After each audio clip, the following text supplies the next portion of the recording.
Breslov Torah for Parshiyos VaYak'hel, Pekuday.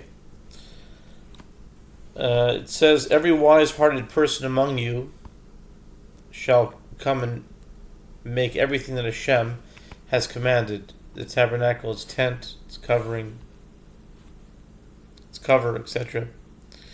Exodus 35:10. The Jews have been quietly involved in a global spiritual conquest throughout their 2 millennia in exile. After having atoned for the sin of the golden calf, the Jews were given the second tablets of the Torah on Yom Kippur, Day of Atonement, and on that very day were commanded to construct the Tabernacle, the house of prayer. Every Jew was commanded to participate in its construction. The Tabernacle would not be functional for another 6 months. Certainly there were other commandments which were more immediate. So why was building the tabernacle given precedence? Furthermore, why was each Jew required to personally participate in its construction? Wouldn't they be distracted from their all-important Torah studies? One of the reasons why the man miraculously fell from heaven was so that they would not be distracted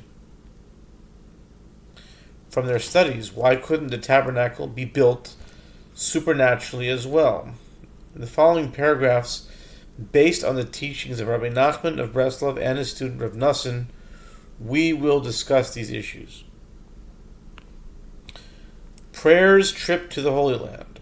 Before any prayer can ascend to the upper worlds, it must first reach the land of Israel. As the verse says, and they, the Jews, shall pray to Hashem in the direction of their land. 1 Kings 8:48. The verse associates prayer with the land.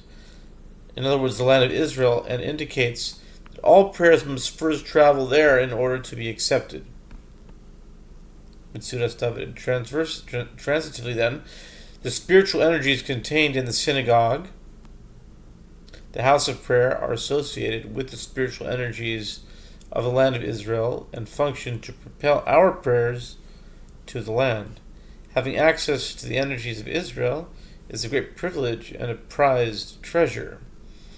The spiritual essence of the land of Israel gives a person a greater connection to Hashem and his unlimited powers. It is through these spiritual energies that the world can become sanctified, upon which the rectification of the world and the coming of the Messiah are dependent. The Jews' global spiritual conquest. In order to bring sanctity to the four corners of the world, we Jews have been scattered throughout the diaspora for many centuries. Wherever we went, we have always built Torah schools, synagogues, and have practiced the commandments of the Torah within our communities.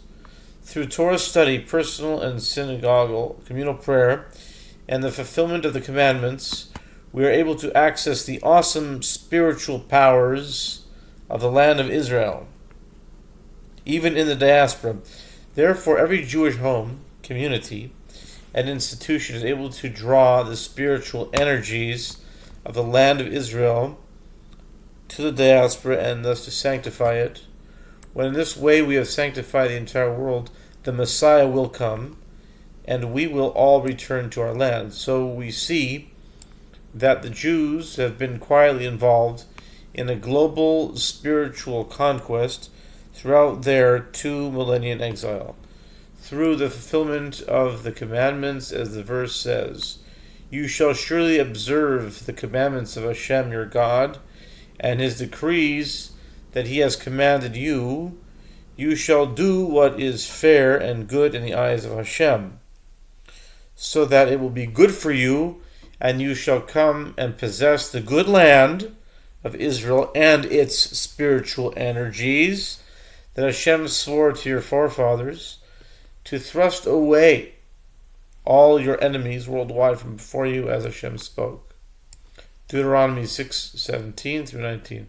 Every nation is in competition with all other nations for the seemingly limited resources of the world. They also compete to advance the rules and norms of their particular culture by which they desire to live. This causes hatred and friction between nations. Within each country, minorities and other are often hated because the majority group feels threatened by them, that they compete for the country's limited resources and their cultural values conflict. Minorities are usually tolerated only when the majority does not feel threatened. Throughout our long exile, wherever the Jews have gone, we have always been the minority group, and sooner or later have always been considered to be a threat to the welfare of the majority. What causes this? The super commentator Rashi, in his opening remarks to the Bible, raises this question and provides the answer. Note, the following is not an exact translation of his words, but expresses and elaborates upon his thoughts and ideas, followed to their logical conclusion and implications, as explained by Rabbi Nachman and Rav Nassim.